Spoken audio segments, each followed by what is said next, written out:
மா, மன் என்னும் சொற்கள் கேள்விச் சொற்களாகும். மா என்றால் என்ன, எது என்று பொருள். மன் என்றால் யார் என்று பொருள். மா என்னும் சொல்லானது அஃறிணைக்கும், மன் என்னும் சொல்லானது உயர்திணைக்கும் பயன்படுத்தப்படுகிறது. மா ஹாதா, இது என்ன? ஹாதா மத்ரசத்துன், இது பள்ளிக்கூடம்.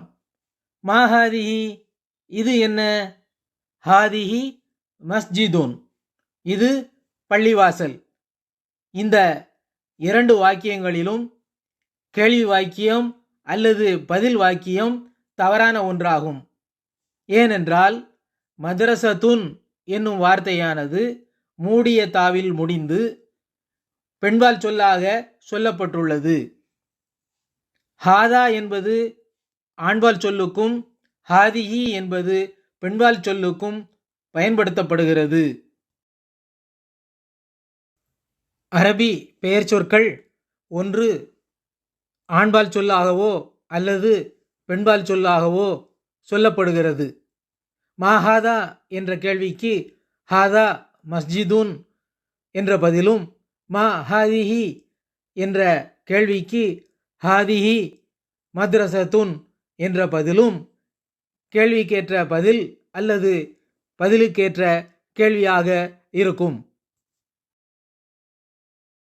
மா இஸ்முக, இஸ்முன் என்றால் பெயர், இஸ்முக உனது பெயர். மா இஸ்முக, உனது பெயர் என்ன? இஸ்மி உஸ்மானு, எனது பெயர் உஸ்மான். பெயர் சொற்கள் பெரும்பாலும் உன் என்ற குறியீட்டில் முடிகிறது. இங்கு உஸ்மானு என்று ஊ குறியீட்டில் முடிந்துள்ளது. அஹ்மது, இப்ராஹீமு, யூசுஃபு போன்ற சொற்கள் உன் குறியீட்டில் முடிவதில்லை.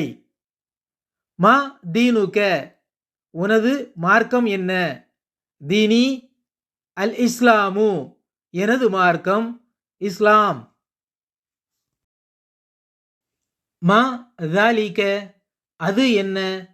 தாலிக கலமுன். மா தில்க, அது என்ன? தில்க மதீனத்துன். மதீனத்துன் என்ற வார்த்தை பெண்பால் சொல்லாக சொல்லப்பட்டுள்ளது. மதீனத்துன் என்றால் பட்டினம் என்று பொருள். தாலிக என்ற சொல்லானது ஆண்பாலுக்கும், தில்க என்ற சொல்லானது பெண்பாலுக்கும் பயன்படுத்தப்படுகிறது. அது என்ற பொருளை தருகிறது. மன் அந்தி, நீ யார்? அந்தி என்பது பெண்பால் சொல்லாகும்.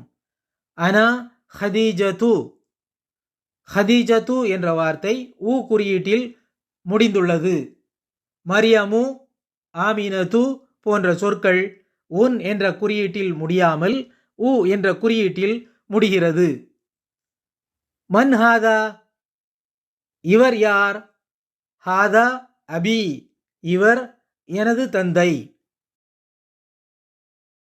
மன் ரப்புக, உன் இறைவன் யார்?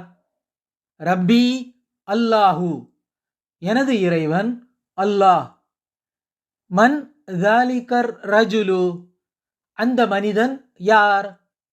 தாலிகர் ரஜுலு ஃபல்லாஹுன், அந்த மனிதன் விவசாயி. அரபியில் மா, மன் போன்ற கேள்வி சொற்கள் வாக்கியத்தின் முதலில் அமைகிறது.